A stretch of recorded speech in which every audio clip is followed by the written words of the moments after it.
Hey, Channel Insiders. Welcome back to Channel Insider Partner POV. I'm your host, Katie Bavoso. My guest today is Belinda Yax, Executive Director at BouncePoint, a new nonprofit focused on keeping women in tech. Belinda spent the last 3 years as the partner advocate at Allcom, a managed service provider. She saw firsthand the lack of women compared to men in the channel and greater IT space.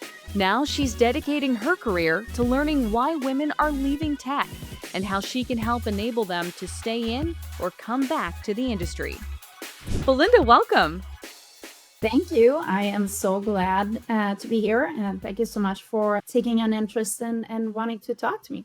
Oh, how could I not? I mean, everything that you're doing is something that's right up my alley as far as what I care about. But first, I have to also point out the art behind you is by you. Is that correct? Yes. It's It is. gorgeous. Oh my Yeah. goodness. Is My that home office is also my art studio. all of our home offices double as something else? I'm always trying to Yes. make my home office my escape space, my like quiet space, a guest bedroom at the same time. So it's I can never have just one room be one function. That feels like a waste of time. But an art studio is so cool. You are a trained artist. I was looking at some of the other pieces that you've done that are behind you, kind of in the space right now. How long have you been doing that? You know what? I have been painting for about probably 24 years now, 25 years. I used to work as an artist, commission artwork and wall murals and refinishing pieces for people. That was way before the recession and people stopped spending money on fun stuff.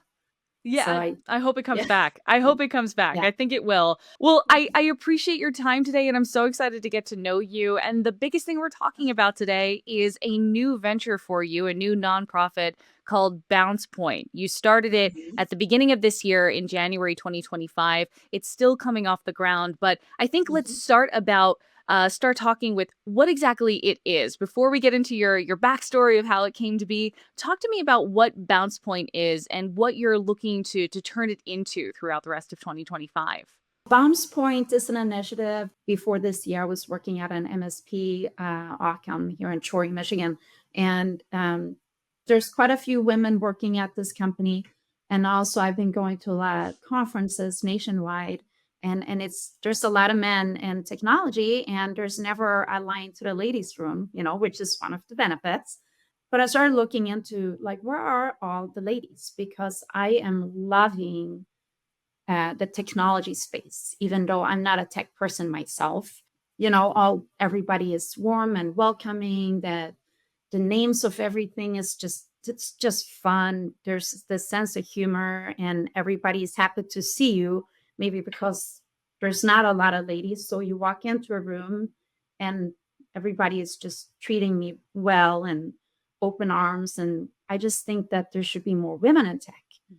Started digging into it, and there's a lot of wonderful nonprofits helping girls get into technology, encouraging girls to go after those tech degrees. And even with all this effort, the number of girls choosing to study tech is just slowly declining anyway. So less than 25% of tech degrees go to women. Um, so we created BouncePoint to kind of fix the other end of what we think may be part of the issue. And it's the ladies that are already in tech, right? Because apparently they are leaving at a higher 50% higher rate than their male counterparts. You have those young girls seeing their parents, their peers, their aunts, women in their lives leaving the tech field for some reason, right? And they're choosing not to go into tech themselves because maybe it's not a great place for women to be. So we're going to try to fix it on the top so that those wonderful nonprofits can then continue to get the girls in, and then we'll make sure that they stay. I think that's so important to point out. You're right. I've heard of many spaces in which, and many nonprofits in which they're really encouraging girls and young women to study and start to get an interest in STEM, start to get an interest in Mhm. technology, start to focus on technology based careers and get a degree in it. But our lives don't stop at 22. Education doesn't stop at 22. We Mhm. still need support, and we need support to continue throughout our careers. So I think the idea of Yeah. helping to keep women in tech is so important because, I mean, for somebody speaking from personal experience, your life continues in many different chapters. You Mhm. may move to a different place in the country, like I did. You might end up starting a family, which is in itself an entirely new chapter in so many women's lives. That takes up it's about more than just you at that Mhm. point. And it's important to consider what's driving women out of the industry. You mentioned this already, but you had previously worked in the channel at Allcom for an MSP that is based in Michigan. Can you talk to me a little bit more about some of the experiences that you kind of drew in from the stories that of women that they had in that space in the channel industry? Mhm. I'm curious to know what you've heard out there from women as far as maybe why they left for a period of time, why they were planning to leave, or just what the stresses are of working in such a male-dominated industry. Yeah, so Arkham, as an example, they are one of our major beneficiaries. Like they're helping us a lot, actually, as we're getting off the ground. They have a very high rate of percentage of women working in their company. They're always excited to see a resume or a job applicant come in, and if it's a lady, right, they're very excited because there's not a lot of women applying for these jobs, since only 25% of the degrees are going to ladies in the first place. And then the men that are owning other MSPs that I have met over the years at these channel events have been saying the same thing. They don't know where to find these ladies to hire them, and they're very excited when someone does apply for a job at one of their companies, and because they do want a large, diverse group of people working in their companies. And I mean, we've been seeing, I don't know much about actually how tech works myself. I'm more of that person that works with everybody and makes the connections. All of us who are now helping to create this new AI and next generation of technology, I think that will be a better working, better functioning resource if both men and women are in the process of coding and creating it, right? It's going to be a more intelligent machine, so to speak. Although that's just kind of my personal opinion. Maybe there's someone watching this that can put some comments in on how that would work. It's a field where I feel that the women entering into tech, they'll have not only job security, but they're going to be welcome. These companies are looking for women to come and work for them. 100%.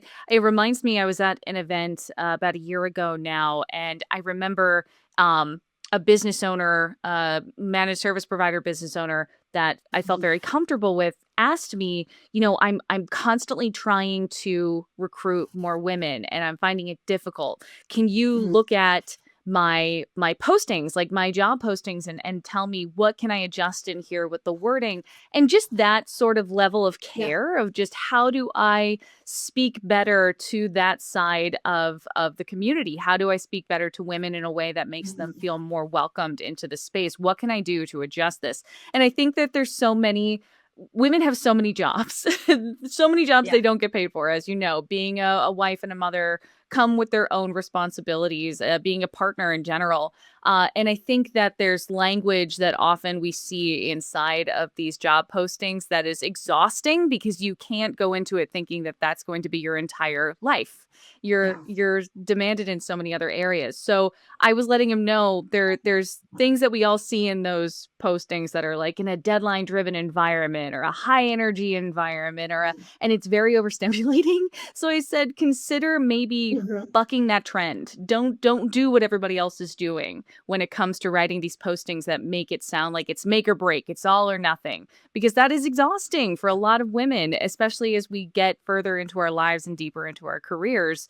We have so many other responsibilities, and it doesn't make us any less being able to contribute to a company. It Mhm. just means that we're being choosier because we have to be, because we have to balance it Mhm. all. So I think about those experiences of just the people that are trying to turn around the system and say, well, Mhm. what are we doing? What are we doing wrong? Or what are we doing that's just been so stereotyped and we don't realize it now? How can we change our language and Yeah. change our approach? For you, what have Yeah. you suggested as far as what can be changed to create a more welcoming space for women, not just Mhm. to come into it, but to stay? I mean, do you have any suggestions around how we can each make that approach? Well, there you're correct, and I don't want to necessarily target it as a bias. It's also a reality, right? Women do take leave of absences at a higher rate than men do when starting a family, right? I mean, the men that are in tech are the father of the children that these women are having, right? So, but it's often the ladies that are taking some time off, actually 5 to 8 times more likely than meant to take a leave of absence to be a caregiver or when they're starting a family, but also when these companies are looking at those resumes that are coming in. Oftentimes, I would say there are studies that are saying that 50% of the time, if there is more than a 6 month gap in the job history, they will just put that resume aside. They won't even consider them. And so that's going to directly impact women who have started families, right? Because a lot of times you might be home more than 6 months.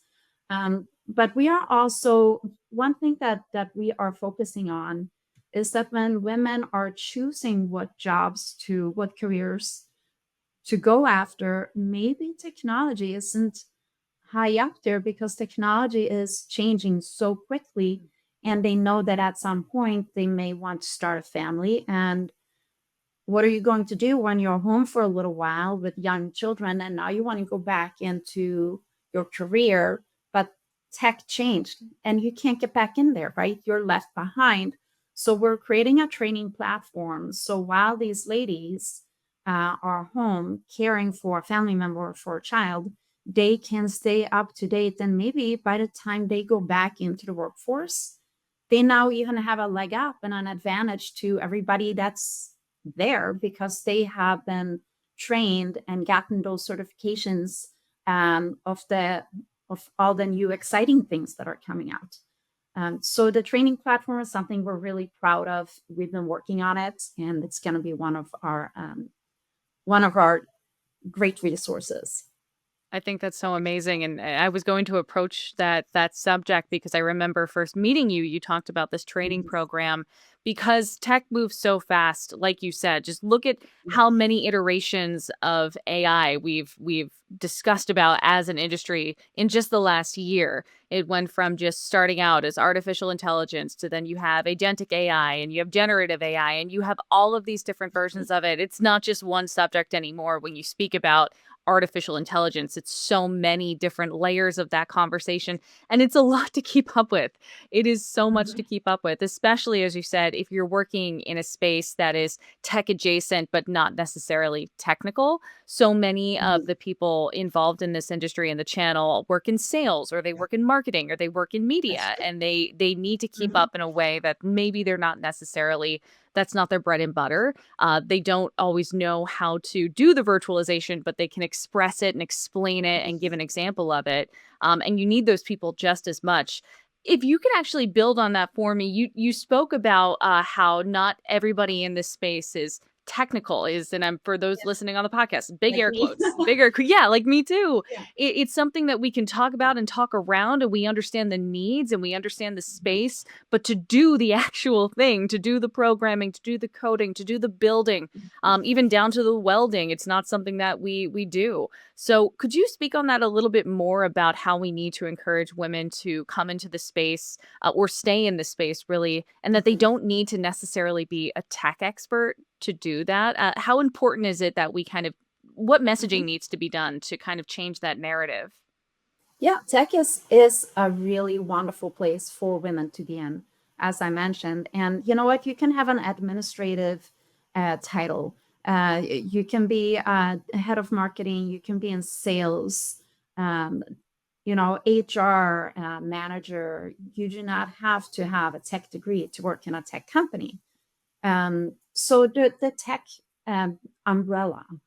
It's a really big one, right? And nowadays, who doesn't have a tech person in their company? Or even the companies that are not focused on tech, they still need to learn a certain amount of technology to utilize it. So, if you're going after a job in marketing, why not try to apply to that tech company? It would be a fun space. I promise that it would be an enjoyable experience. And the more women we get in there, the better for everybody. And honestly, the companies that are hiring both men and women, financially, they have a higher profit margin. I'm curious to know, for you, you were working in the channel, you were working at Allcom, Mhm. things were going great for you. I, this is definitely what I would call a risk. I think that taking a risk to Yeah. create a nonprofit like this is scary. For you, why was it so important to kind of get over that initial fear that I'm sure you had and say, this is something I'm passionate about and I want to go after it? What drove you to really say, this is the time and I'm doing it right now? Well, it seemed to be honestly a great time to do it. And everybody, I was talking to a lot of business owners of tech companies for the last year, and everybody thought this sounded like a great idea. And it's very timely. There is a lot of interest. These companies, they are querying. This is an issue that no one has really figured out how to fix. They want to stop that the churn, having the churn, like people leaving your company, and you have to rehire, retrain. It is one of the highest expenses that a company can have. So closing that door would be so valuable for them.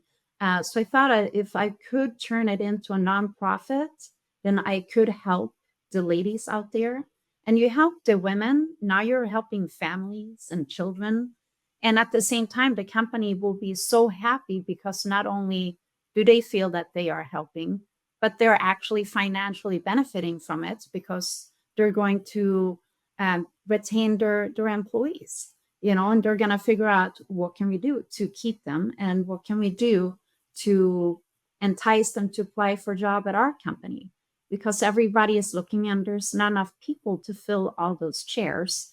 And a nonprofit, personally, just as a personal note, like it would be a fun thing to try my hand at. I've never done a nonprofit before or worked at one.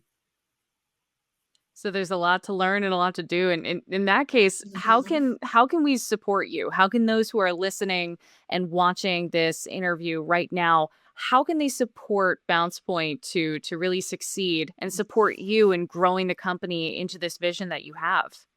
Growing this nonprofit Um, into this vision that you have. I should be yeah. more specific. So, of course, we're building out on our training platform.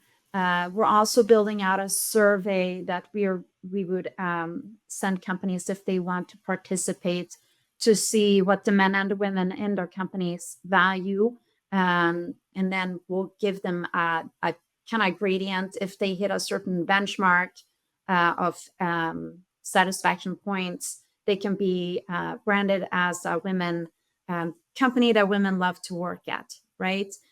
So we need to get the word out that we exist, of course. And then we're looking for partners. We would like tech companies to partner up with us, so we can bring these services to the women that are working in their companies, to the ladies that chose to leave the tech space, so we can bring them back. So obviously, we need funding. So any kind of partner that we can get, someone who might be interested in providing these services and finding solutions at their companies, reach out to me. I'd be happy to talk to you. And also, I'm looking for feedback from women in tech and women who chose to leave tech. I want to know why they chose to leave. Why didn't it work out? If you made a lateral move from one tech company to another, I would like to know, what is it that you're looking for? Um, is it better now after you made that switch to another company? What is it that you liked or did not like at the last one? And what can we do to help you as a woman out there wanting to work in tech, having that job? Are you happy there? We want to keep you. So help us help us figure out what to do. It's really what our main goal is, right? There's been an overarching theme throughout this entire interview where you've spoken about women who have left tech and are considering, just because you've left it and haven't necessarily stopped working, leaving an industry is still you making a decision to leave it because it wasn't working for your life. It wasn't Mhm. working out for you. For those who still would say, the women who would say, I enjoyed tech, it just wasn't the experience I had led me to believe it wasn't friendly or being able to be cohesive with my life because of everything else I Mhm. have going on, but they would like to get back into it. I mean, just speaking candidly, what would you say to those women who are saying, hearing you say, I've got the support, there's going to be training, there's somebody out there and an organization out there who Mhm. seems to understand my needs, but I'm scared to make that jump back in. Again, maybe they're not a very technical person or they've been out of it for Mhm. so many years that, they still need to find out about all the AI stuff that we're talking about in this industry now. What would you say to them about getting back into tech and the accessibility that they should know that is out there for them?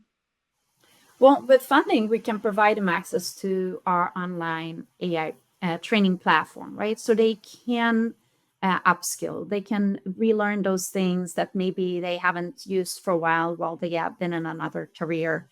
But taking the time, effort, the money they've spent obtaining these degrees, or even if you're not in a technical position, but you've worked at a long time at a tech company in a non-technical position, like that's a lot of your life and your efforts in there, and we want to maintain that and build on it. Like you should be able to move up in your career. So reaching out to us, talking to us, I'm really interested in hearing what their experiences have been in order for us to kind of tailor our product so we can help them and others that have the same worries that they do. And these tech companies, they actually want things to be better. They want to hire the ladies, they want to keep them, they want to do it. And we want to figure out why it's not working at some of these places, right? And they're willing to learn and adjust. Belinda, I think right now here in the US, which is where we're recording today and where my podcast is Mhm. based, but right now here in the US, we are seeing kind of a bit of a politicization, I would say, Mhm. of diversity in the workplace overall, not just in tech, but Mhm. across the environment. And I don't want to get too deep into that, but I would say that Mhm. there are those out there listening right now who would say, well, tech and IT are genderless. It's not an industry about Mhm. gender. It doesn't matter. But what do you believe, or why do you believe women must have a presence in technology and the IT space? Why is it so important that women be here? Well, it's one of the new frontiers, right, with technology, and women are great at these things as well. And I agree, it's been a bit politicized lately, and but this is we're focusing on skill based, right? We're not saying that any company should hire or retain someone who's not good at their job or who's not a good fit. I mean, there are people that obviously maybe you shouldn't hire or transition out or move into another space in your business where they may be a better fit with their skill set. I was talking to a business owner last year, and he was worried that what I was saying was that you should hire someone because they're a woman, and that's not at all what we're about, right? We're all about talent and skills and training and getting these companies to to become successful with these team members. And of course, women should be on board. This is a really exciting time in history, really, with this technology. I mean, when I was little, I didn't have the internet, or kind of dating myself. I didn't have a cell phone when I was little, and now you're carrying a computer in your pocket, right? It's a brand new world, and I don't think that women should just continue in caregiver jobs. We should also be in the tech side of things, and we should be leaders and entrepreneurs. And we are. A lot of women are leaving tech to start their own companies, actually, and some of them are in tech. They start their own tech companies. But this is an exciting time in our history, and we should all be in it together. It's funny that you mentioned that you were working, you were out there living your life before the internet. So was I. I think as millennials, it's important to point out, like, we Yeah, remember a time, but even think yeah, about that. Think about how yeah. quickly, just in the last 30 or so years, that life has changed because of technology, Mhm. because of the widespread ubiquity of the internet, the access to the technology, the access to the Yeah. World Wide Web, the dot-com boom, all of that. Think about how that's happened and when that's happened. It has happened in the last few decades. And Mhm. women's roles have remained largely unchanged in their personal lives and in society. So when you think about how quickly tech has forged ahead of the Mhm. societal roles that we all play and that we have to recognize that we do play, there Yeah. needs to be an adjustment. There needs to be an understanding of how we can encourage women to stay in those positions and still be what they need to be to their families, to their aging Mhm. parents, to their lives, to the people in their lives that they care about. And I just think it's so important to recognize that technology surging ahead means that we have to make room for everybody to be involved in it and to be Mhm. able to give their own touch to it, because it is important, because we all use technology, and it's so Yeah. important that we recognize your users should also make up the people who are making decisions about that technology. I think going back to what you said at our at the start of our conversation, that women are not applying to some jobs because maybe the job description seems very intense, right? Um, and the same, there's a lot of men in technology. They have created things, they started companies, and you know what? Men have really figured out how to do it. I think that we should draw some inspiration instead of recreating the wheel. Men are very good at this. And let's draw inspiration from them and start doing what they're doing. Apply for that job that has a really intense job description, or you feel that you're underqualified for, because a man would apply for it. You don't always have to like stay at your level. You can reach, you can jump, and you can grasp. And men have showed us that tactic works, and they're happy and successful. And I feel that sometimes women hold ourselves back a little bit. And sometimes we hold each other back as well. I mean, some of my best cheerleaders throughout my careers have been men, you know. So let's just look at them for some guidance. And I know that there are a lot of men out there that would love to, you know, give advice or mentor, and a lot of women too. I know some wonderful women who own tech companies that are extremely successful and very well respected. Speaking of that, by the way, the women who are in leadership roles right now, what should they Mhm. be doing, in your opinion, to encourage the next person in line, the next woman in line in this case? And again, assuming that woman has all the talent and the ability in the world, what Yeah. can they do to encourage those next women in line and help them be able to reach those positions, to fill more of those positions? And I'll just say it's about a 32%. The global average of women in technology leadership roles is Mhm. 32%. And that is below the 33.5% global average for every other industry Mhm. combined. So it's interesting to see that it is low, and it's lower than the global average. It is, but now we're still talking about technology, right? And women are choosing, only 25% of the tech degrees go to women because they choose not to enter that field, right? So I'm no expert in the matter, but I would assume that that's going to now affect the numbers on the top, because there's not a lot of women that choose to go into tech. And that's what we need to change, right?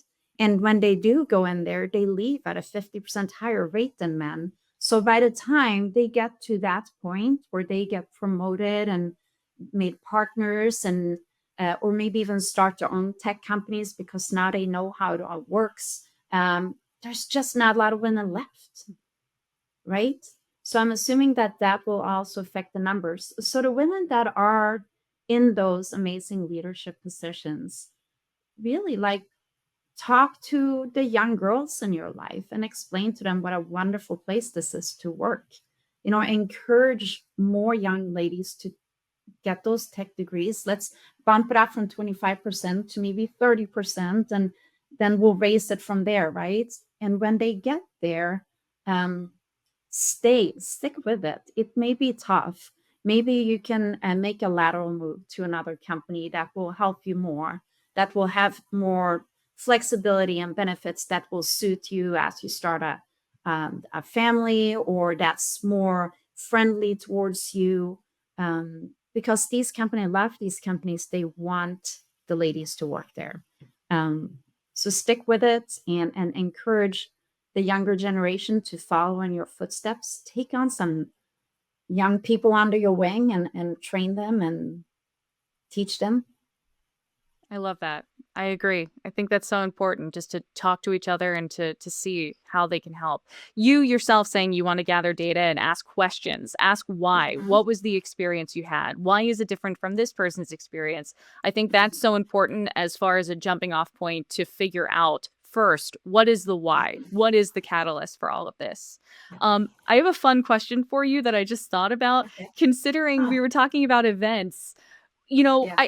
I love there are wonderful events out there dedicated just for women in tech, and I do think that's fantastic. But we also have to recognize the events that we go to every year are co-ed events. There's people of all genders there, and it's important to recognize we're networking with each other all the time. With that in mind, are there any is there anything you'd like to see at these events that encourage more women to go to those networking, the fun stuff, not the boardrooms, not any of that, but the fun stuff that you Yeah. would see afterwards for those networking parties? Is there anything that you'd like to see that would encourage more women to go? Maybe a theme or something related to food? I don't know. Like, ruminate on that for me. Is there anything you'd like to see? That is such a fun question because I end up talking to women and the men at these events about this all the time. Because every time I go to any kind of channel event, it's like, where are the ladies? This is such a good time. Everyone here is so happy and friendly, and you start going to the same events every year. It's like a class reunion every time. People are just so glad to see each other. Honestly, I think that the event coordinators are doing a great job. I just have no idea why the women are not going to them, and I would really like to know, because I've gone to a few events, tech events that are national, where there's only women, right? So there'll be 1,000 women in technology at this one event, no men, just women, long lines to the bathroom, and I'm like, why are you not at all those other events? This is wonderful. Like you could do this every month. There's an event happening all the time. You don't have to just go to the women only events. And again, I think we need to look at the men, like they figured it out. Let's draw some inspiration from them and go attend all those other events. They are fun. And if you haven't been there before, you should try it and you'll be welcomed by everybody. I've been to a few where there have been certain things that we've gotten to do that I feel is really encouraging for everyone to feel comfortable in. Sometimes it's more of an intimate space where there is encouragement where women go and they have access to the CEOs and the C-level leaders in a more intimate Mhm. setting. I think that that can be really encouraging. And there's also obviously co-ed ones where I think that if you kind of, and this is where, you know, we start to get into a different conversation, but I Yeah. think ones that don't involve alcohol are also an important recognition that we need to make, where there are some of those events where maybe have rooms and spaces where that's not involved.